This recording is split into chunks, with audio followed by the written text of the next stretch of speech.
My understanding of my own mental health and where it started to go wrong was probably in my penultimate year at school, because I got a really, really dogmatic, tunnel vision view of how I could work hard and get results, and that became quite antisocial. I became a bit obsessive with it. I was doing everything I could to get into the best university that I could, didn't get into my first choice and ended up going to Durham.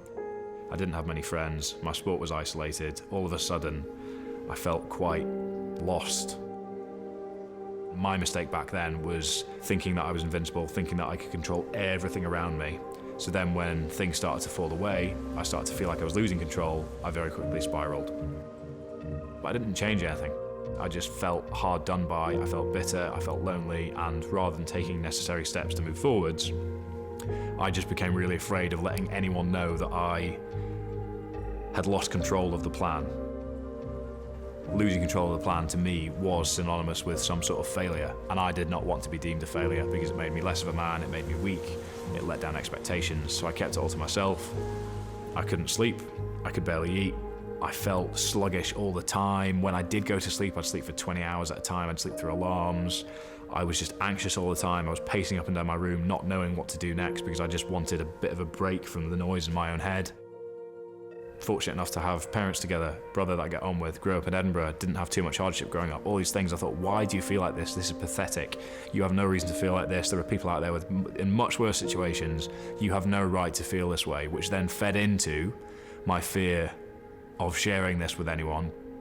I just did everything I could to keep it to myself and make sure nobody could figure it out, because in doing so, that would make me less of a man if they figured out my secret, however you want to phrase it. It was a paralyzing fear of being discovered that stopped me from sharing that I was even feeling remotely depressed.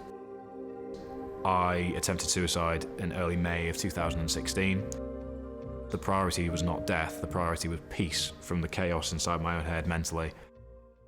One of the few things that I still struggle to really process is when I came around from my suicide attempt, the first feeling that I had was one of failure, not because I'd attempted suicide, but because it hadn't come off. I was furious that one initiative I'd taken to improve my state of mind had not worked, and that I was still alive.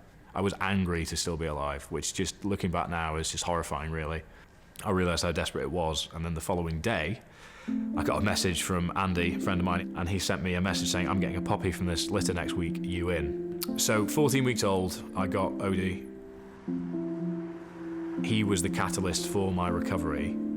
He allowed me to talk openly about how I was feeling. He gave me a sense of companionship, and he allowed me to actually find some fulfillment. He gave me a sense of structure, he gave me responsibility, he made my life valuable because I was now valuable to the life of another. So all of a sudden there was no suicidal thoughts anymore, because if I was dead, then he would be left for dead. So that shut it off completely at the knees. There was just no logical thinking that I would like to attempt suicide again. I then committed to my first charity campaign that month with no intention of sharing my personal story at all when I did that. And then within the first week, I'd had so many messages from people saying, oh, I'm so happy you're doing this. This is something that needs to be talked about more. Oh, my dad suffered with this, my brother suffered with this. And I just felt this overwhelming sense that people were asking for something like this. It was the most liberating thing I've ever done, sharing that story publicly, because it freed me from the guilt, the burden, the shame that went with it.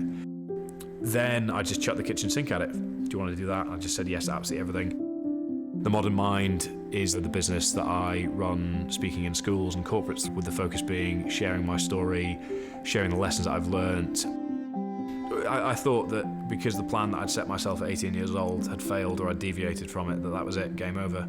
If you told Fergus 2 years ago the way I'm existing now, I'd tell you to do one and to sort of shut up because you're talking fantasy land.